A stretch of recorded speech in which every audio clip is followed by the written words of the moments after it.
La francophonie n'a pas sa place ici. Malheureusement, c'est un sentiment partagé par beaucoup d'anglophones ici en Alberta. Avec cet épisode, j'aimerais contester ce propos. Ce docu-série vise à souligner non seulement les défis des jeunes francophones et francophiles en termes de préservation de la langue française, mais aussi la diversité et la richesse des communautés francophones partout au Canada. On est ici et on restera ici. Je m'appelle Gloria. Oh, désolé. Bonjour tout le monde.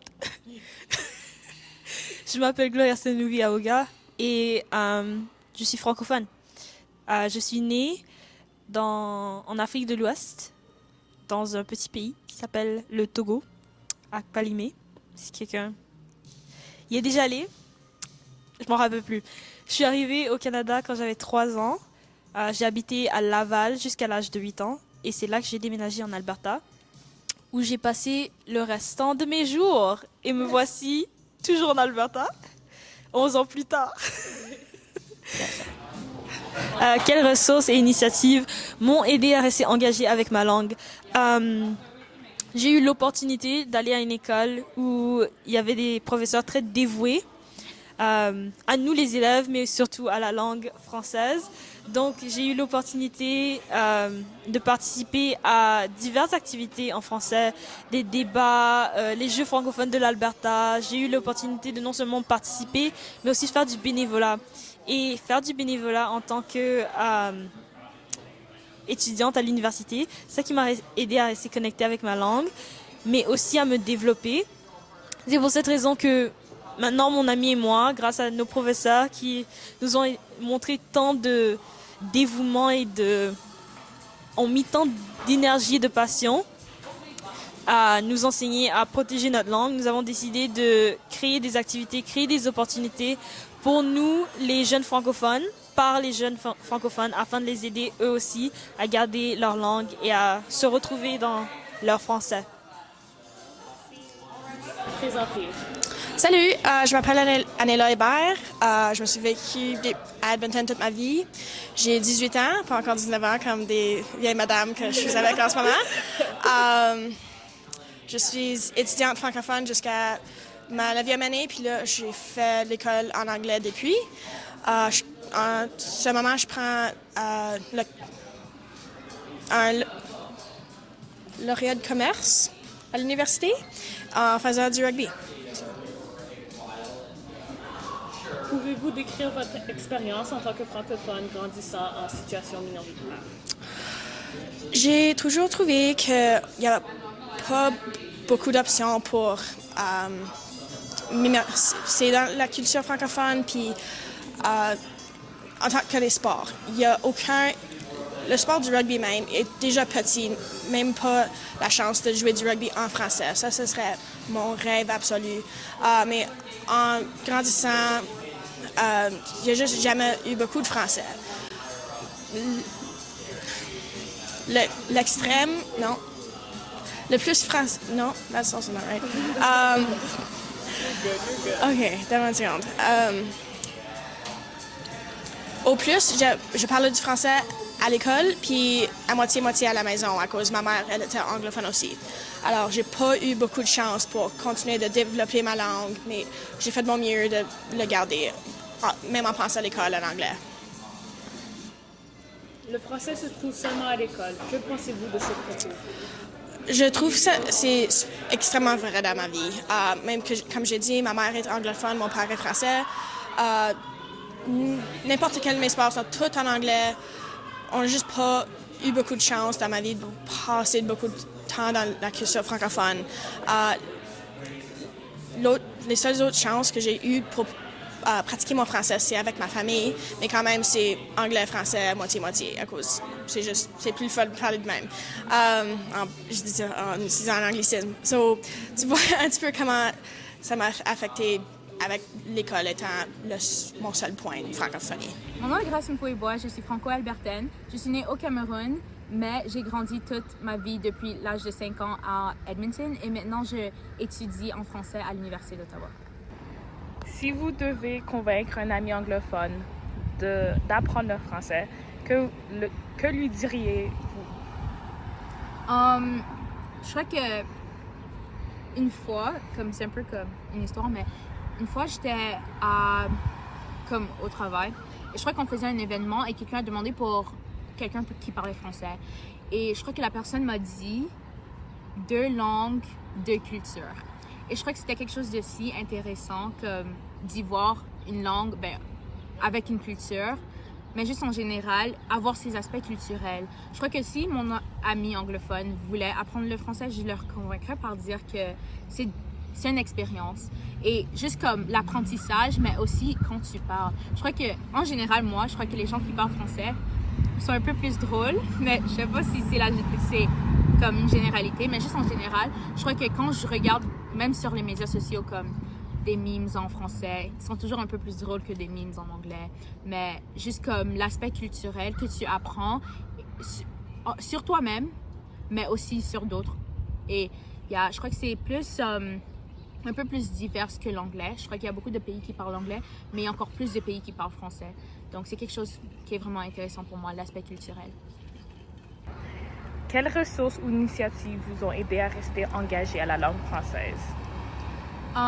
Je dirais le français pour l'avenir. Le français pour l'avenir était une des raisons pourquoi j'ai décidé de vraiment approprier mon identité francophone.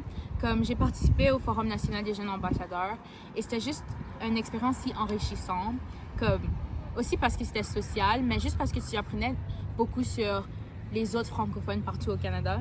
Et je crois que après être ambassadrice pour une année, j'ai vraiment décidé plus qu'approprier, juste comme à vraiment porter cette fierté d'être francophone.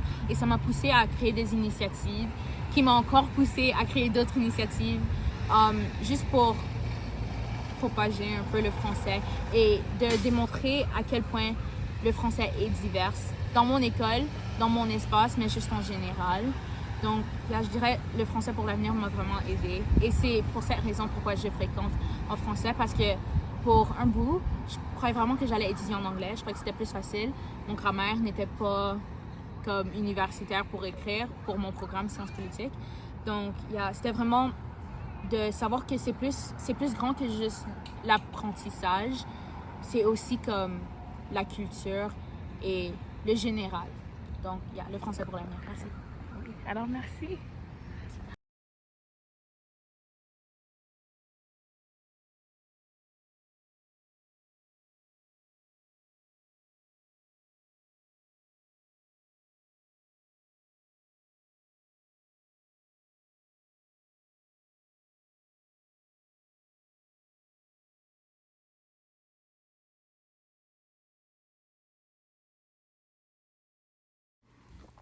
Pour certains d'entre vous, ces nombres ne vous parlent pas du tout. Cependant, il est important de reconnaître que derrière ces nombres existent des personnes, des communautés et une histoire de résilience. Le français, pour beaucoup d'entre nous ici en Alberta, c'est une façon d'être. Alors, qu'en est-il de l'histoire du français en Alberta? Du 18e au 19e siècle, on constate une forte présence francophone grâce au commerce des fourrures qui a donné naissance à Fort Edmonton et aux membres de l'Église catholique. En 1892, le gouvernement des territoires fait de l'anglais la seule langue de l'Assemblée législative et de l'enseignement. En 1905, la province de l'Alberta est créée et les droits de francophones ne sont pas mentionnés et le gouvernement impose des restrictions à l'enseignement du français. Ce n'est qu'à partir des années 1980, à la suite de nombreux événements sociopolitiques, que le français peut être enseigné à tout moment et dans tous les niveaux scolaires. La première école francophone privée a été créée en 1983, nommée l'école Georges et Julia Bugnet, mais elle ferme l'année suivante à cause d'un manque de fonds publics. Cette année, 2 écoles financées par l'État sont établies, l'école Maurice-Lavallée à Edmonton et Saint-Antoine à Calgary. Le drapeau franco-albertain porte la fleur de lys qui représente la francophonie, la rose sauvage et la couleur bleue comme symbole de la province. Les bandes diagonales bleues et blanches représentent les routes et les rivières utilisées par les premiers colons dans la région. Moi, c'est Tena, Tena Konaté. J'ai 16 ans et j'étudie à l'école Michael Jean en Edmonton, Alberta. Pour moi, le français, c'est vraiment ma vie. Je me sens très confortable dans la langue française. Et j'ai fait presque toute ma scolarité dans des écoles francophones. Mais je trouve que même si je parle le français et même si je suis inscrite dans une école francophone, il y a beaucoup de gens qui font des petits commentaires de «Ah, t'essayes de faire à la française» ou «Ton accent, c'est trop...» désolée, j'essaie de trouver le mot, mais c'est trop genre euh, C'est- fake. Comment on dit fake? Oh, ben comme... Oh, même moi, j'oublie maintenant. Oui, il y a des gens, ils vont toujours faire des petits commentaires que oh, ton français, on, Et genre ça, ils disent que je fais trop la française et tout, donc ils trouvent pas ça, genre je perds mes mots en français carrément. Mais oui, ils font toujours des commentaires, même si eux aussi ils ont passé toute leur vie dans des écoles francophones. Donc je trouve que en tant que communauté, on devrait faire plus d'efforts pour juste promouvoir la langue française. Faut toujours être fier de sa francophonie. Euh, Toujours être fier. Ne soyez jamais gêné de parler, même si vous savez pas comment parler à 100% la langue. Il faut toujours faire un effort de parler parce que tu vas jamais t'améliorer sans la pratique. Et ça s'applique vraiment à tout aspect de la vie, mais surtout dans l'apprentissage des langues. Et il n'y a pas un accent spécifique dans le français. Il n'y a pas un accent spécifique, même si on dit que oui, le français, c'est la France. Il y a beaucoup de pays qui parlent en français. Et donc, jamais se moquer des autres, juste parce qu'ils parlent avec un accent différent que le tien. Et comme j'ai dit, toujours être fier. Donc, je m'appelle Isabelle Normando. J'ai 17 ans, puis j'habite à Calgary. tu as parlé beaucoup de ton implication dans la communauté, puis tu as été récemment élu en tant que président de la FGA. Quels sont vos buts pour votre mandat? Si vous... Ben, en gros, donc, l'organisme tel quel, ben, on veut comme renforcer nos relations avec ben, les écoles immersion, parce que comme, ils sont quand même, tu sais, francophones, francophiles, puis ça serait bien de comme les inclure pour agrandir la communauté francophone. Et puis, on a aussi plusieurs autres projets, mais comme d'un côté personnel, moi, je veux vraiment que la communauté francophone, on ait plus une voix, soit au niveau comme provincial ou national, surtout national, parce que, je veux dire, on est un pays bilingue, ça serait amusant que comme on se fait plus comme connaître, comme genre, on est là, puis on n'est pas juste au Québec Mhm. ou en Ontario, donc c'est vraiment ça, comme pourquoi moi je m'implique, c'est parce que je veux que comme euh, je veux vraiment que les francophones, ils aient une voix au Canada. Wow. L'insécurité linguistique, c'est super. C'est un sujet que comme on porte beaucoup attention à parce que, tu sais, comme j'ai dit, on est, on est une communauté vraiment accueillante parce qu'il y a tellement de gens qui viennent de différentes parties, soit du Canada ou du monde. Donc, vraiment, ce qu'on a besoin de faire, c'est inclure.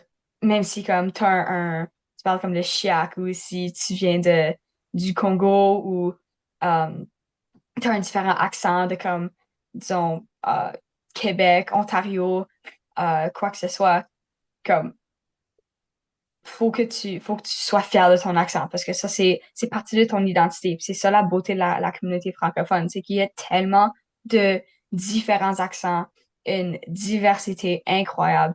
Puis c'est juste, c'est, il y a des gens qui, évidemment, ils vont être comme, ah, ben, mon accent, comme je parle pas comme le bon français.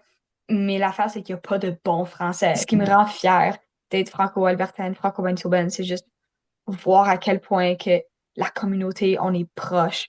Même si que comme surtout quand je vais à des événements nationaux, je fais beaucoup de parlements, forums, etc. Um, Même si on est séparés par la distance, on est tous vraiment proches. Puis je pense que c'est quelque chose qui est assez rare quand même. Um, mais à cause de la francophonie, ça vraiment, ça nous réunit. Puis il y a tellement de gens que je connais qui sont comme mes meilleurs amis, puis comme ils vivent genre au Yukon, au Nouveau-Brunswick, en Alberta, Manitoba, comme on est partout, mais on est proches, puis c'est vraiment bien. La cité francophone se trouve sur la rue Marie-Anne Gaboury à Bonnie Doon, aussi connue comme le quartier francophone ici à Edmonton. La première phase du centre a été ouverte en 1997, puis la deuxième phase en 2010, après que l'ACFA, ou l'Association canadienne-française de l'Alberta, a eu l'idée de créer un espace communautaire en 1944. La cité francophone contient les bureaux de plusieurs organisations et entreprises francophones, comme la Francophonie jeunesse de l'Alberta, la Fédération du sport francophone de l'Alberta, l'Uni-Théâtre et le Musée d'art de la femme du Canada. De l'autre côté de la rue, qui est nommée après la grand-mère de Louis Riel et qui était la première femme de descente européenne qui est venue vivre dans l'Ouest Canada, se trouve le Campus Saint-Jean, un de 2 campus francophones dans l'Ouest Canada. Le campus a été établi en 1908 et est devenu partie de l'Université de l'Alberta en 1963. Donc j'avais l'âge pour terminer mon école secondaire, donc je suis allé dans une école secondaire ici francophone, Maurice-la-Vallée, et je passais beaucoup de mon temps dans ce quartier Bonnie Doon. Pendant les pauses, je fréquentais les librairies, je fréquentais la cité francophone, donc je me suis senti, ça m'a beaucoup aidé, c'était comme un repère pour la francophonie. Et après, bien sûr, quand tu sors de ce quartier Bonnie Doon, alors là, tu es confronté à la réalité de ce que tu viens de dire là, que c'est majoritairement anglophone, donc tu te sens un peu limité. Déjà, la barrière langagière, il y a aussi ne pas connaître les coutumes, ne pas connaître la ville comme telle. Donc, trouver un emploi, trouver une éducation, avoir accès à des services, tout ça, c'est un peu plus difficile en anglais, bien sûr, quand tu es immigrant francophone. Oui. Et tu as mentionné que tu es artiste. Est-ce que tu fais de la musique en français, dans une autre langue ou en anglais? Je fais la musique en français. Je fais le hip-hop rap. Ouais, donc je me définirais comme un artiste du hip-hop rap francophone. Et qu'est-ce que le fait de créer en français apporte à votre démarche artistique? C'est déjà une source d'inspiration. Je ne pense pas que je serais artiste ou j'écrirais de la musique si je ne parlais pas français. Donc, par là, je veux dire que le français est une source d'inspiration pour moi, la langue française pour être précis, parce que je trouve que c'est une langue très riche en vocabulaire et c'est ma première langue que j'ai appris depuis que j'ai à peine appris à parler. Donc quand je suis inspiré pour relater ou pour faire ma création artistique, ça me vient en français. Donc puis deuxièmement, le Canada c'est un pays bilingue. Donc, je pense que la francophonie a sa place. Et la francophonie, elle est bien grande. Elle s'expand bien au-delà même du Canada aussi. Donc, je pense pas que c'est une langue qu'il faut négliger ou c'est une langue très riche qu'il faut embrasser et être fier de la connaître. Je m'appelle Anela Hébert, puis je suis francophone. Je m'appelle Gloria Sanouvi et je suis francophone. Because I'm so awkward, but it's like, actually... Yes. Oh, is that a question? I don't even know. Oh my gosh. I know my name. Je m'appelle... Oh, this is the video. Oh, sorry guys, I misunderstood. Okay, restart. Okay, now. Je m'appelle Yadzera et je suis francophone.